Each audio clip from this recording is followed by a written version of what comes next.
দর্শক, আমি প্রদীপ কুমার নাথ টিভিটিয়ান শিলচরে আপনাদের স্বাগত জানাচ্ছি। দর্শক, বর্তমানে আমি শিলচর হাইলাকান্দি রোডে আছি। আজকে শিলচরে প্রচণ্ড গরম এবং রৌদ্রের তেজ পড়েছে, আর সেই প্রচণ্ড গরম এবং রৌদ্রের তেজে মানুষের নাজেহাল অবস্থা। এখানে প্রচুর দিদিদের দেখা যাচ্ছে, ওনারা ছায়া জায়গায় বসে বিশ্রাম করছেন, কারণ এই প্রচণ্ড গরম এবং রৌদ্রের তেজে খোলা জায়গায় এবং রৌদ্রে গেলে ওনারা অসুস্থ হয়ে যেতে পারেন। সেই কারণে ওনারা গাছের ছায়ায় বিশ্রাম করছেন।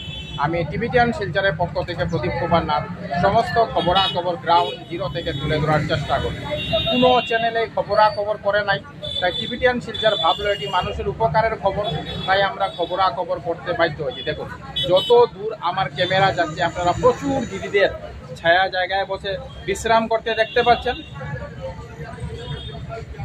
আমি টিভিটিয়ান শিলচরের পক্ষ থেকে প্রদীপ কুমার নাথ ভাবলাম যে আজকে আমি শিলচর হাইলাকান্দি রোডে যাব এবং প্রচণ্ড গরম এবং রৌদ্রের তাপ থেকে বাঁচতে মানুষ যে গাছের ছায়া অথবা ছায়া জায়গায় বিশ্রাম করছেন তার সমস্ত খবরাখবর গ্রাউন্ড জিরো থেকে তুলে ধরার চেষ্টা করি, যাতে সমস্ত শিলচরবাসী, কাছারবাসী, বরাকবাসী ওনারা ঘরে বসে সমস্ত খবরাখবর নিশ্চিত দেখতে পান এবং জানতে পারেন।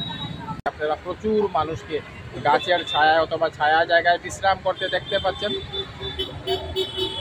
টিভিটিয়ান শিলচরের পক্ষ থেকে প্রদীপ কুমার নাথ। আজকে 1 সেপ্টেম্বর সোমবার আমি শিলচর হাইলাকান্দি রোডে এসেছিলাম। আজকে আমরা দেখিয়েছি শিলচর হাইলাকান্দি রোডে মানুষ প্রচণ্ড গরম এবং রৌদ্রের তাপ থেকে বাঁচতে ওনারা ছায়া জায়গায় বিশ্রাম করছেন, কারণ এই প্রচণ্ড গরম এবং রৌদ্রের তাপে খোলা জায়গায় গেলে মানুষ অসুস্থ হয়ে যেতে পারেন। সেই কারণে মানুষ ছায়া জায়গায় বিশ্রাম করছেন। আমরা সমস্ত খবরাখবর দেখানোর চেষ্টা করছি, কারণ টিভিটিয়ান শিলচর সর্বদা ভালো ভালো খবর, মানুষের উপকারের খবর জনসমক্ষে তুলে ধরে। ধন্যবাদ। টিভিটিয়ান শিলচর প্রদীপ কুমার নাথ, ধন্যবাদ।